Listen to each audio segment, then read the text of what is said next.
silang kawalan. This is the problem with the thought leaders of the camping. Masyado silang gutom. You know, they are so gutom. They are so gutom, patay gutom. Nakita na natin ang lahat. And Sara doesn't need to run for president. She already made her mark. Their family already made her mark. You know, na parang, you know, for personal reason, for personal reason. Kung ako si Sara, didedmahin ko na yan for personal reason. Deadman na, Diyos ko Lord. Kung ang ano lang, kung kagandahan lang ng ng pamilya, kami na alam mo, for ego's purposes, no Attorney Trixie, di ba? Kung pagandahan lang ng dynasty, kami na pinakamaganda, kaya nyo ba yon? Yung president, tatay, and then next anak, vice president, wala pang nakakagawa yan. Gawin nyo yan. At kami, wala kaming pera. Kayo, ang dami-dami yung pera. Pero after 2 decades, 3 decades, kayo makakapagpaluklok ng kapamilya nyo. So, on that level, parang dead man na. Kung ako yung dead man na. Kaso nga, mga bakla kayo ng tao. Ginago nyo si Sara, unang-una. Ginago nyo si Sara unang-una. Habang ginagago nyo siya, pinakulong nyo yung tatay. Pero nung nagkita kami, sinabi niya sa akin na nasa moment na siya ng matinding alam niyo naman to, 'di ba? Alam niyo nating lahat to na ayaw niya talaga mag-president dati pa. Alam naman natin 'yon na hindi niya rin pinangarap 'yan, pero talagang kasi itong mga to kung hinayaan lang nila si VP, alam mo, kung hinayaan lang nila, hindi mangyayari to. Sa totoo lang, ayaw ng tao ayaw talaga ng tao, promise.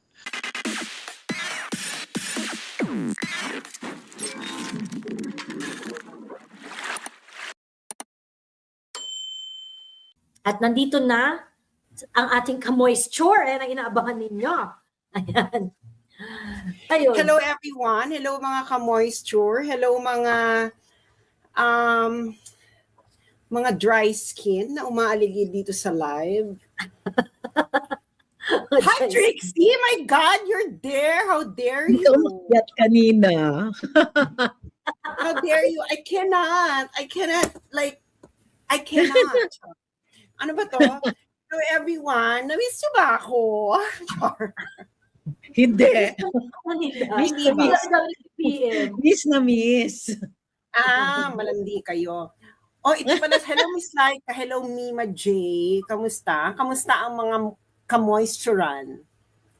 Nabuhayan ng loob.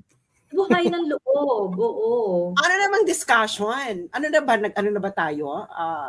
First, nagkaroon na ba tayo ng differential analysis? Ganyan? Calculus? Well, first, Hinintay kayo, Sas. The very, very unexpected. I don't know, I wasn't expecting it. Hindi ko talaga alam. May nagsabi lang sa akin, uy, manood ka ng abangan mo yung live ni VP Pasabog. Yun lang yung nagsabi. Meron lang nagsabi sa akin na gano'n. Abangan mo yung live ni VP. Hindi ko alam. Ikaw, Attorney Trix, may idea ka ba na hindi ito. Basta sinabi, huy, may press con, pakinggan mo. Okay. Buti nagising ako. May nagsabi ko sa akin, manood ka ng press con, may pasabog, ganyan. So, hindi ko talaga alam kung syempre, pasabog lang yung sinabi. Ninervous talaga ako, Attorney Trix, kasi iniisip ko, baka resignation to. Pagkatapos, kung hindi to resignation, alam mo yung isang balita na hindi maganda. Baka, alam mo yun, talaga, takot talaga ako, kinakabahan talaga ako. Buti na lang yun, Diyos me. Rin talaga, ang dami rin talagang na heart attack from different directions sa press ko ni Inday. Buti na lang yun yung niya, yun yung declaration niya. So first was that, yung declaration ni Inday, natatakbo siya for 2028. And then the second, of course, yung waiver ni PRRD. Say na he's not going to although it is something that I really expect na hindi siya a-attend. Attorney Trixie, no? You are in close contact with PRRD. It's part of his personality, no?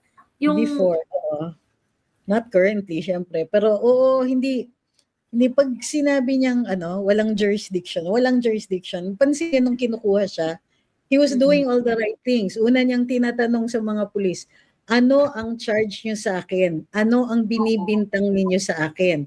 May karapatan ako sa aking abogado. So, yung notice, hearing, right to counsel, lahat yon na napasadahan niya para preserve yung right niya if ever when he returns, when he returns, na ma-assert yung damages sa kanya. Plus, may personality siya to file local cases against all of these for what they are doing. Kasi obviously, lahat ng karapatan, and it's on video, na lahat even yung right niya, hindi siya na-Mirandize. Napansin niyo ba?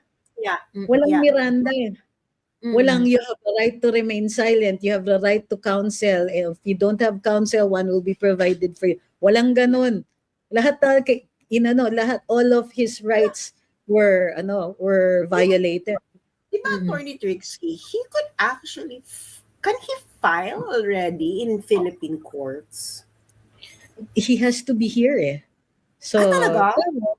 Oo. Siya yung mag-witness. Although, I don't know, posibleng special circumstances, it can be arranged. Kasi the crime naman, the jurisdiction is Philippine courts and the crime clearly was committed here. In the Philippines. Under Philippine law. Any element, basta any element of the crime was committed here, dito siya. Pwede. Kasi hindi naman siya hindi siya makakakaso. Kasi kung makakakaso siya, dadaan siya sa Philippine Embassy sa Netherlands. Well, pwede naman pumunta yung Pwede siyang puntahan. Diba? Pwede siyang puntahan. Kasi dinededman naman siya ng embassy sa Netherlands. Di naman siya pinupuntahan at all. Ang nakakaloka kasi dito, ang basa ko sa mga nangyari ngayong day na to, I think, kasi VP Inday was just recently in The Hague. I think this is all like father and daughter fight na. pasabog. Oo. Hindi malayo. Kasi, sabay eh.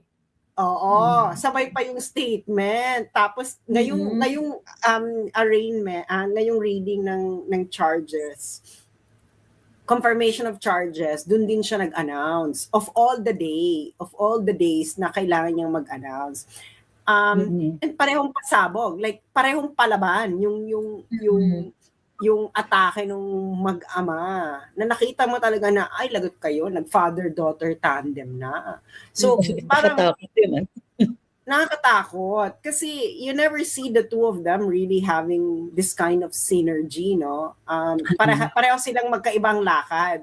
Ngayon, talagang, kasi, isa yung lakad nila. Nagulat nga ako eh. Kasi di ba later on lumabas yung statement ni PRD, I really think nag-usap yung mag-ama. Siguro sinabi na siya ng tatay niya, tumakbo ka na. Mag-announce ka na. Ganyan siguro siya. Mag-announce ka na, tumakbo ka na. I think she got her father's go signal in The Hague na bakla, tumakbo ka na. Huwag ka na umarte. Tapusin mo na ang paghihirap ng lahat. In fairness, tinapos ni Sara Duterte ang paghihirap ng lahat. Tinapos niya ang paghihirap ng mga DDS na hindi rin nila malaman kung tatakbo ba si Inday or hindi, or walang poll star eh, you know? There is no poll star. There is no poll star right now to unite around against the administration. And si BP, kaya kita mo yung hirit talaga niya dun sa niya. She placed herself as the anti-administration candidate, and there is no doubt in everyone's mind that she is the real anti-administration candidate. So, opposition. Yun na yung... Kaya nalungkot si Risa. Wala akong pakialam kayo. Unahan siya, hindi siya opposition. Hindi maipintay mukha ni Risa. Ngayon, itong sila, they cannot position themselves as anti-administration candidate. They are just like anti-Duterte. So if you are, with math, okay, this is a simple elementary math. If you are the anti-administration, then you are pro-administration. This is Mga bakla kayo. This is Logic 101. Alam to ni Joey Cruz kasi nag-philo ito. The negation of the negation is the confirmation of what is being negated. Negative, negative. Bakla, negative times negative, positive. Charot.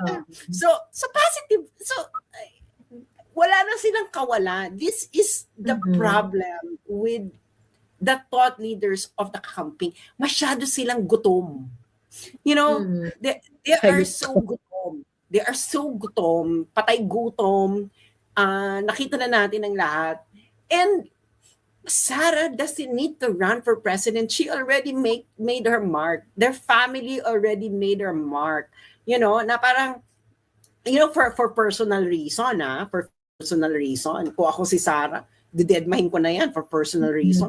Deadman na, Diyos ko Lord. Kung ang ano lang, kung kagandahan lang ng ng pamilya, kami na alam mo, for ego's purposes, no, Attorney Trixie, di ba?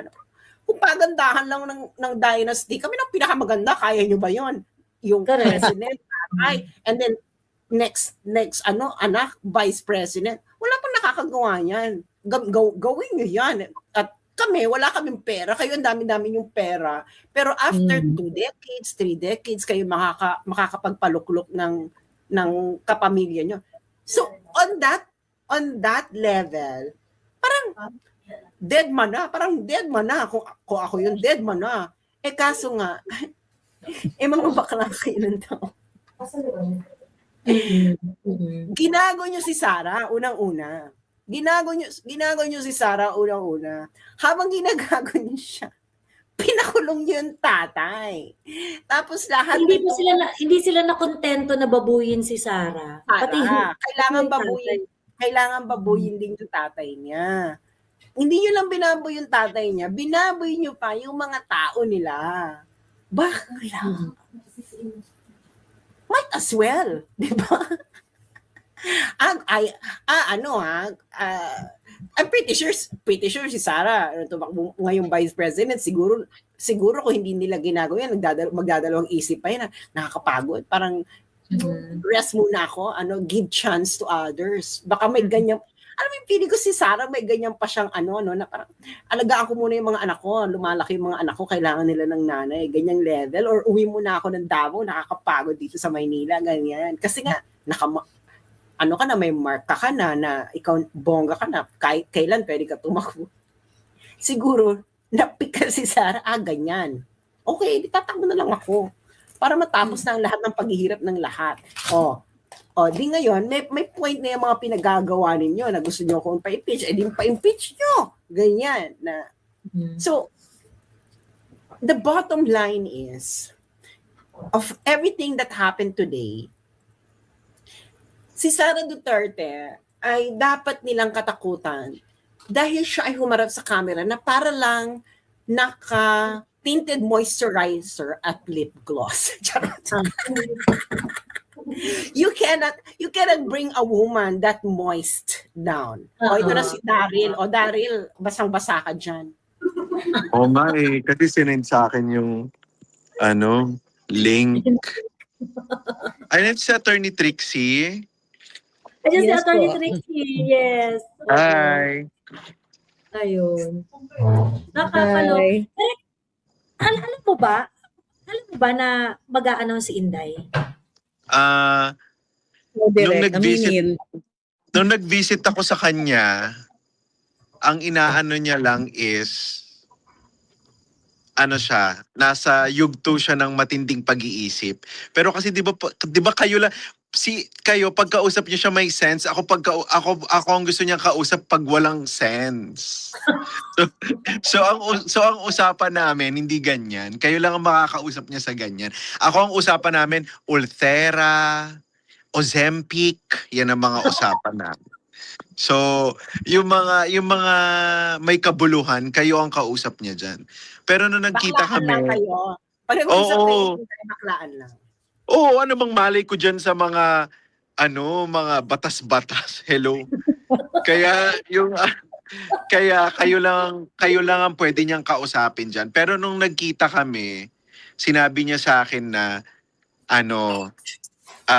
nasa moment na siya ng matinding alam niyo naman to, 'di ba? Alam niyo nating lahat to na ayaw niya talaga mag-president dati pa. Alam naman natin 'yon na hindi niya rin pinangarap 'yan. Pero talagang kasi itong mga to kung hinayaan lang nila si VP, alam mo, kung hinayaan lang nila, hindi mangyayari to. Sa totoo lang, ayaw ng tao ayaw talaga ng tao, promise. Hmm. 'Di ba? Saka Wala nakikinig. I think napika na siya. Napika na siya. Oo. Na. Paubos yung pasensya. Oo, napika na siya na tipo. At nakita niya na yung I think nakita niya na yung numbers. Nakita na rin niya yung difficulty sa House of Representative of getting the numbers. Nag-align na yung mga inihintay niya mga Ako, Di ba sabi ko nga sa inyo, lahat ng politician, meron niyang private surveys.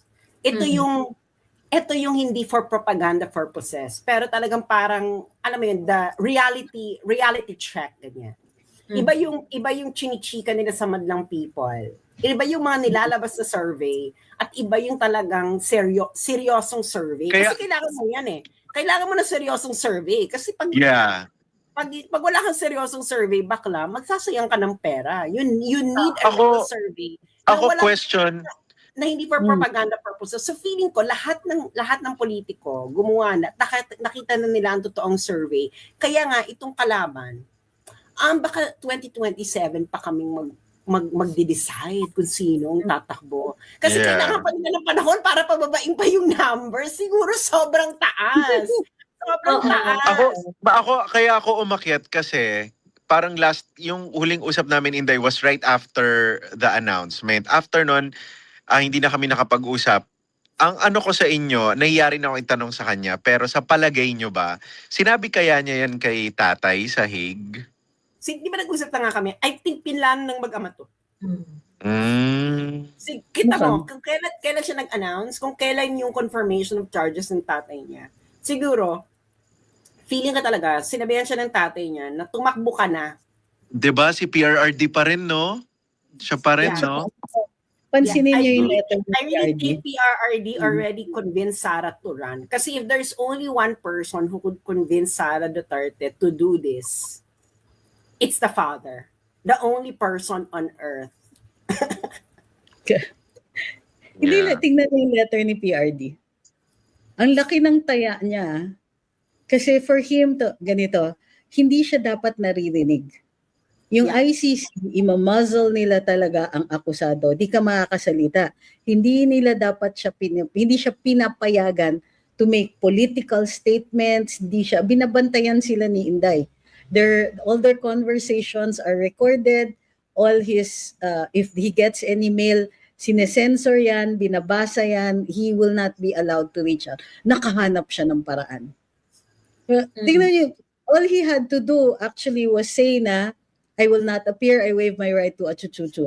Ay, ang dami pang nasabi ng lolo nyo. At tinanggal yung post, di ba? Tinanggal yung post, yes. Yes, tinanggal. Tinanggal yung letter. Tinanggal nino. Tinanggal nino. Niya. Saan? Sa by putting that out, by rewriting that letter. Hindi siya yung nag-post. Siguro later on, nung tinignan, na-realize.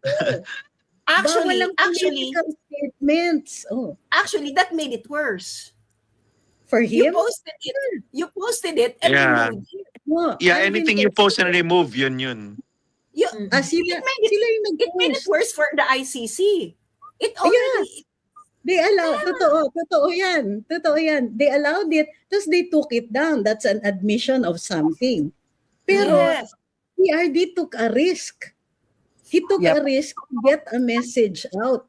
I'm pretty sure na sabihan niya ni Kaufman na, ito yung mga pwedeng mangyari. Kasi kung ako ang lawyer niya, sasabihin ko, sige, bawal ang mga ganito, pero I think it might be worth the risk. Or basta, alam mo yung mga risks nito, sige, out yan. In theory, they would have made him they would have only asked him, how do you plead? Di ba yung mga ganon? Do you waive your right? Hanggang yes or Pero no questions lang yan. Pero siya Pero talaga, ang ano talaga niya, you have no jurisdiction over my person. Tama. So, Yeah? At Oh, pati wow, ano wow, siya, wow, wow. so this is not about, this is not a question of whether I'm guilty or not guilty. You have no Yeah, right to yeah. decide Yes. in both instances whether I'm guilty or not because guilty. that is the Yeah. threshold response. If you plead, then you recognize that the court The has jurisdiction. power over you. Over Jurisdiction you. equals Yes. Oo. Kasi nag-seek ka na ng remedy eh. Nag-seek ka na Yeah. ng ano eh. Oo. Yeah. Nag-give Saka, in ka, bumigay ka, parang gano'n. sa ano yan, sa international law, ang tawag dyan namin, tawag sa theory na yan, it's, that's a strategy of rupture. Tinatawag na. French kasi yung original title nun eh. So I'm not good in French, pero it's called strategy of rupture. Ibig sabihin ng strategy of rupture. Ginagawa talaga yan pag there's a strong political content doon sa kaso. So, ang strategy of rupture, you actually question the authority of the court to decide at all. So, parang ginagamit talaga yun sa Europe. And ginagamit yan in all legal cases. talaga. Because the threshold question is, do you have the power to do this to me? Do you have the power to hold me? Do you have the power over my life or death? Do you have the power to determine these questions of law? At the very start, you have to resolve jurisdiction, and if the jurisdiction is not satisfactorily resolved, remember, pre-trial chamber ito, can still be reversed by the trial chamber. If the trial chamber says, holy cow, ba't umabot ito dito? And they have said that before to other respondents, he leaves immediately, right away. No question. And they actually can acknowledge a damage exactly. on that person. So PRD comes home, rat yung, I can't wait to see the day. Ano talaga to, matinding bakbakan. Kasi talagang, ang ano talaga niya is, you have no authority over me. You have no power over my person. Yeah. So bakit ako a-attend dyan at i-confirm niyo yung judgment? So, ibig sabihin, i-resolve nyo muna yan. I-resolve nyo muna yung issue kung meron kayong eksena ng buhay. So Plus, it's not only a message to the ICC. Given yan, because he could have sent, Kaufman could have made that plea before the court by himself as representative of PRD. But no, the message is to us, to the Filipino people, na number one, he's still fighting. And to the last ounce of whatever he has left, he is fighting for this particular issue. He's fighting for the wrong, the grave wrong that has been done to him, but not just to him as representative of those of us who feel strongly against this administration that has lost its legitimacy due to its grave abuses on the people. He himself, his voice, his letter, his signature had been able to hurdle all of the bars the ICC has put into him. It's as though he broke out of jail just to tell us that fight pa rin. What he cannot do, but is implied here, fight for me, because you need to fight for me, you need to fight for Inday. Because if you're going to have any hope of getting him out, it has to be Inday. Grabe. Kung ganyan yung pang-unawa ko kanina, naiyak ako sa letter. Ngayon ko lang naintindihan yung letter. Ang galing mo, attorney. Kaya ikaw, Daryl, meron ka ng bagong pelikulang gagawin sa susunod na buhay mo. Pero the real kaya nga pag nakita mo talaga in everything, no, the real brilliance here is really how the father and daughter's energy engulfed the Philippines in one day. And second, nagmukha talagang wala na talaga silang kwenta.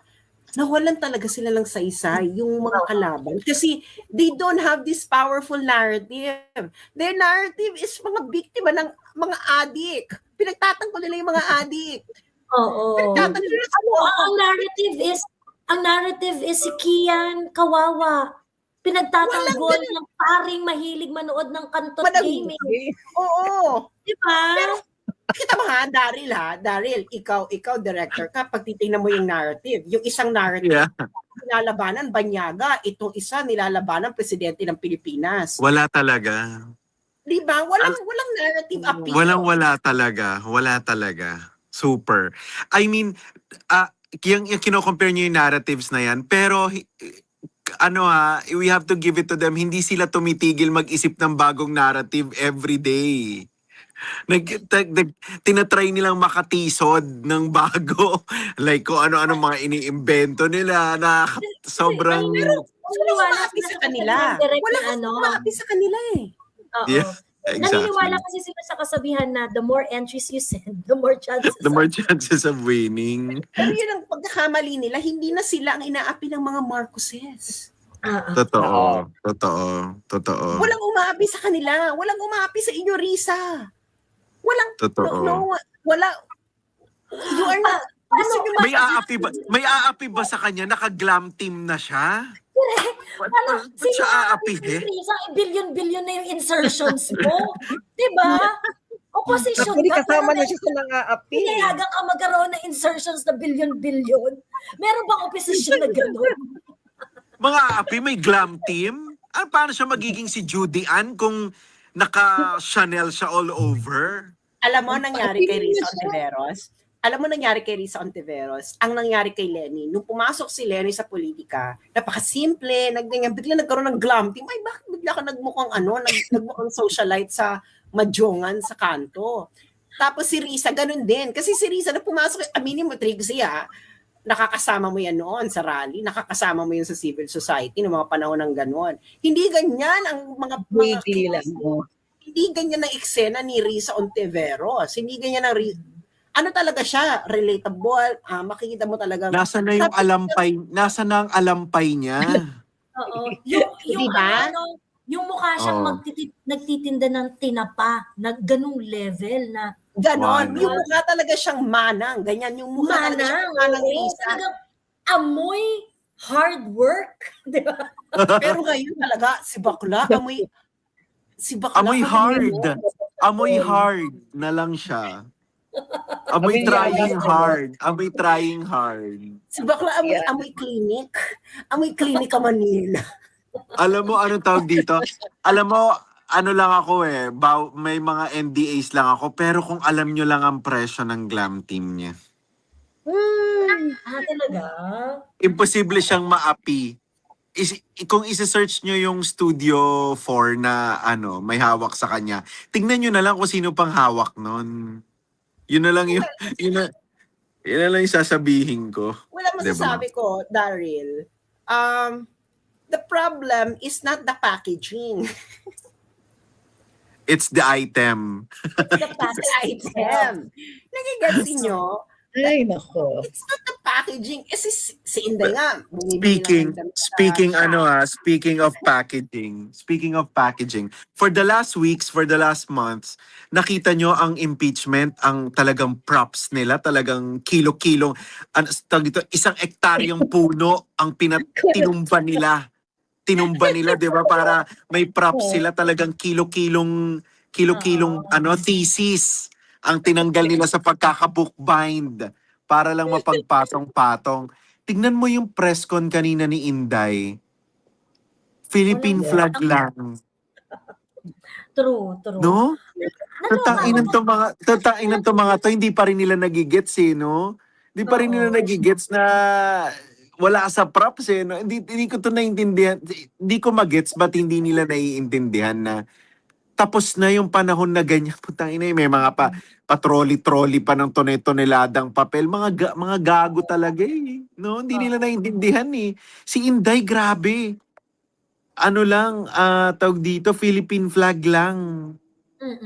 Diba? I mean, that's power That's power. It's really power. Diba? Pero kami mag-a-attend kami ng toneladang papel sa Supreme Court sa 2020. Hindi lang yun. Napapansin nyo, meron pa silang mga pag-ganon-ganon, meron pa silang pag-gimmick-gimmick, naglalakad kala mo funeraria. Kailangan gimmick nila yung nila. yung kanilang mga style, which actually I'm sad to say went out in the 90s. Sorry yung mga Yeah. taga kids dito. Kumita. Kumita na yan, tapos na yan, pwede ba? Pahingan nyo na yan. Pero they're still stuck in that at akala nila may epekto. Akala nila effective. Okay sana kung yung tonelada may laman. Correct. Yeah. And they don't Communicate they may don't naman talk or about wala the- eh. pansin nyo, they don't talk Talaga about the yun. case. Mm-mm. Simple lang yun. Nag-file ka ng kaso. Pag-usapan mo yung kaso. Pag-usapan ba? Wala.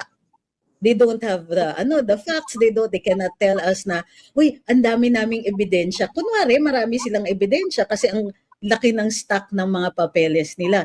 Pero kami naman, we know, tayo, Joey, pag nagpa-file tayo, diba, multiple copies yan. Kaya ang dami-dami ninyong papel dahil maraming copies ang nire-require. Tigilan kami sa kadamahan ninyo. We know that that's not true. Hindi yan maraming ebidensya. Normal yan. Correct. Attorney Trixie, bakit kailangan may parada? Hindi ko magets talaga. Diba? For the drama. Totoo. Like idiot talaga. Sorry ha, parang Totoo. Pang idiot yun. Ginagawa niyo ba kaming idioto? O ginagawa niyo kaming tanga? Mga drama. Kaloka. As if Diba? mga- Inday yun Kailangan lang, oh. Si Inday yun lang. Wala talagang kahit ano. It's part of the fog machine of the DDH. Yung they are going to create as if they have an issue to forward, as if meron talagang transgression si Inday. But like what Attorney Trixie said earlier, ang problem kasi sa kanila, when they try to push certain narrative, they do not really want to talk about it. Ilang beses sila nag-file ng impeachment. Hindi. I mean, if it is something that is really serious or something that can be understood by a normal person na meron talagang ginawang hindi maganda, hindi ba dapat paulit-ulit yung dinidiscuss, iniisa-isa, yung mga ganun. Pero hindi ganun. That's not how they present the impeachment cases. Basta sa kanila, basta maraming nag-file ng impeachment. Basta tonelada ang ebidensya. Yeah. Basta Pero hindi nalulusot yan. Hindi nalulusot sa Congress. pero sa hindi Congress.